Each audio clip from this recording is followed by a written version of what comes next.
Bonjour, je vous souhaite la bienvenue dans cette nouvelle vidéo de présentation de la collection Torgal chez Hachette avec le tome 15 intitulé Le Maître des Montagnes. Voilà, toujours même présentation, hein. Format géant, cartonné, ciré, avec la frange de collection. Hein. Et au dos, nous avons bien sûr la présentation de la collection. Et vendu au même prix, hein, 13,99 € chez les marchands de journaux et les espaces culturels. Alors, cette histoire de Torgal, le maître des montagnes, histoire un peu étrange, aux limites de la science-fiction, puisque là, il s'agit d'un voyage dans le temps, ainsi qu'un paradoxe temporel. Alors, nous avons au début de l'aventure Torgal qui s'aventure dans une région sauvage, enneigée, et nous voyons un individu qui vient à ski. Alors on ne sait pas qui c'est ce personnage. Nous avons quelqu'un d'autre, voilà Torgal, hein, qui n'est pas très loin, et nous avons un individu en cape rouge qui utilise une corne pour faire du bruit et faire bien sûr provoquer une avalanche qui ne tarde pas à suivre le personnage à ski, hein. On voit. Hein. Et nous avons Torgal au même moment qui vient par là. Hein. Heureusement, il a échappé à l'avalanche. Donc, il trouve un endroit un peu reculé, une sorte de ferme abandonnée. Voilà. Il prend son épée, hein, au cas où il y aurait des individus qui voudraient l'attaquer. Ah, le feu est mis, donc il y a quelqu'un. Il y a les skis de l'étrange personnage qu'on avait vu au début. Le voilà. Et il demande à Torgal s'il se nomme Saxegard. Saxegard est en fait un seigneur qui rançonne et qui pille la région. Et donc notre ami qui s'appelle Toric essaie de lui échapper. Voilà. Et il s'est fait mordre par les loups. Voilà, Toric s'est fait mordre par les loups. Il a une sale blessure. Alors notre héros, Torgal, va bien sûr le soigner et lui donner à manger. Et c'est à ce moment-là qu'il trouve une bague en forme de serpent qui se mord la queue. Alors, ça a l'air anodin comme ça, mais ça va avoir son importance par la suite. Alors, qu'est-ce qu'il lui fait? Il le soigne. Hein. Ah, j'imagine, hein. Ça a dû lui faire mal, il a dû s'évanouir. Voilà.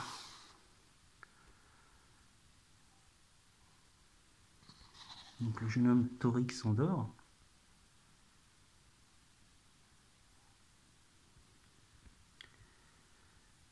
Et là, ce dernier essaie de fausser compagnie à Torgal en lui volant son cheval. Mais bien sûr, Torgal s'en est rendu compte. Hein. Et non, mon ami, tu ne prendras pas son cheval. Il y a quelque chose qui arrive. Le cheval s'affole. Et l'habitation s'écroule.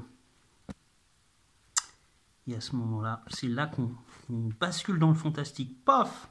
Qu'est-ce que nous avons? Nous avons le même endroit. La ferme qui s'est effondrée. Et en fait, là, ce qui a basculé, c'est qu'ils se retrouvent dans le passé. Voilà, ils ont voyagé dans le passé. Ils ne savent pas comment. Et ils se retrouvent dans la ferme qui appartenait à cette jeune femme, Vlana. Voilà. Une jolie rouquine. Voilà, Vlana. Et donc nous avons les personnages qui vont vivre ensemble, hein, à trois, hein, pendant quelques mois. Mais bon, Torgal doit retrouver sa famille. Et elle lui raconte que, eh bien, il ne connaît pas de Saxegard et il commence à parler du père adoptif de Torgal. qui ne vit pas loin. Alors bien sûr, il s'énerve, il dit, mais vous racontez n'importe quoi, mon père est mort depuis il y a 20 ans. Et non, il a basculé, ils ont basculé dans le passé. Et comment vont-ils faire pour revenir au présent? Alors que Thorgal parle, il se met les mains sur le visage, hop, qu'est-ce qu'il fait? Hop, il bascule à nouveau dans le présent.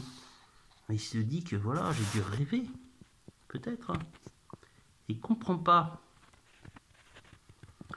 Donc il prend ses skis, il commence à partir, et c'est là que les hommes de Saxe-Garde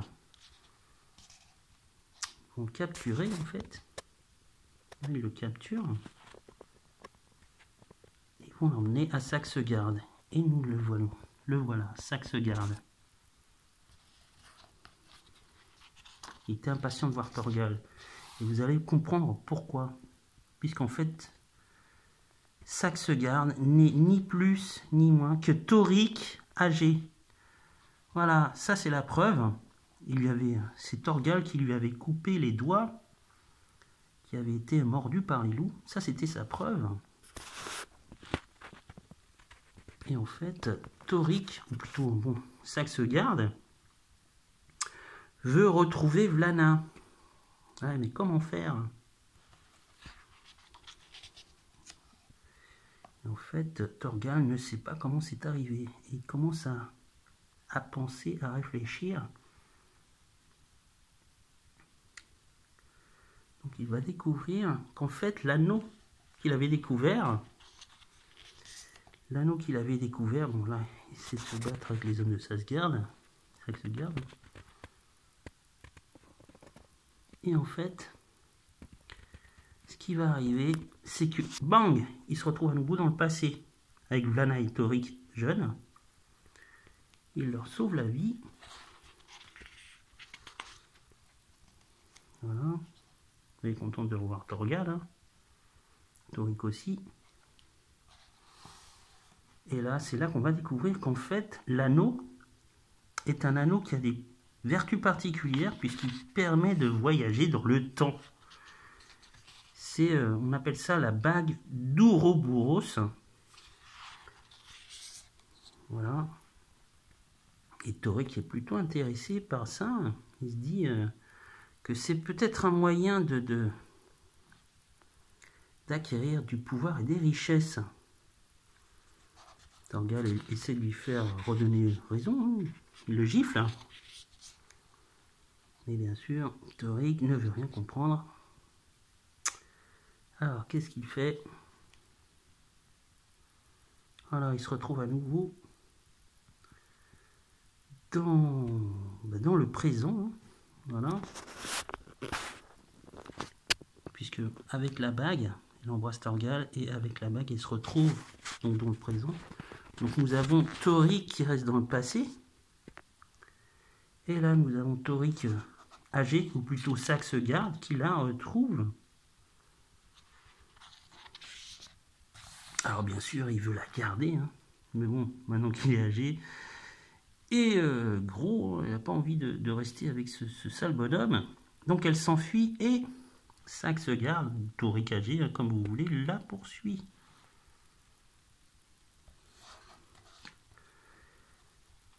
Bien sûr, elle ne veut rien comprendre, hein.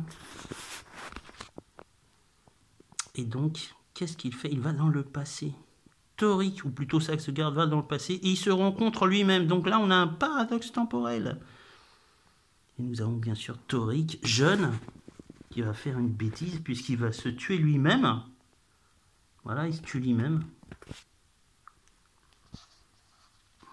Il veut prendre la bague et retourner dans le présent pour prendre la place de Saxe-Garde en tant que grand seigneur.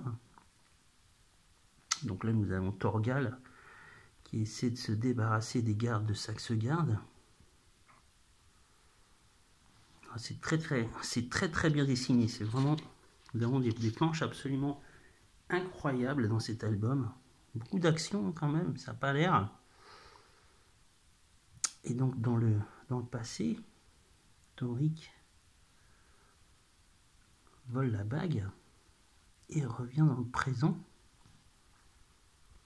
laissant Vlana toute seule dans le passé.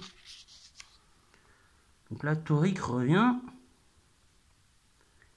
Et on se retrouve en fait au début de l'album. Puisque l'individu qui s'échappait en ski, bah, c'était lui, c'était Toric jeune.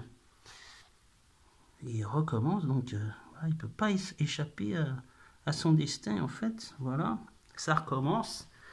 L'individu en cap recommence à... On revient au début en fait, la boucle.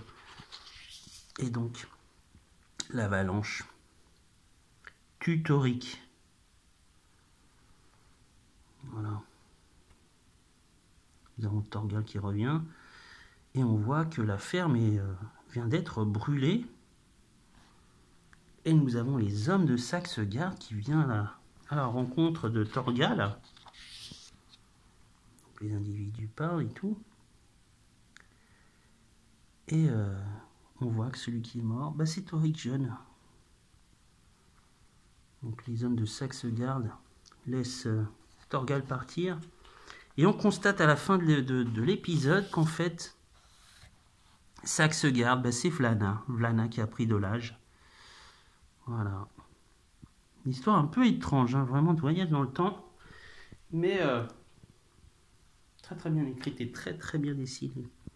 Alors comme d'habitude, nous avons les 8 pages hein, de cahier spécial. Avec une présentation du synopsis et les travaux de Rosinski. Voilà. Un petit chapitre sur le paradoxe temporel. Voilà, une présentation des personnages, Toric et Vlana, ainsi qu'une chronologie de l'année 1989, très très bien remplie. Voilà. Voilà pour ce qui est de cet album numéro 15 intitulé Le Maître des Montagnes, dans la collection Thorgal Hachette, chez tous les bons marchands de journaux. Quant à moi, je vous dis à bientôt pour une prochaine vidéo. Au revoir.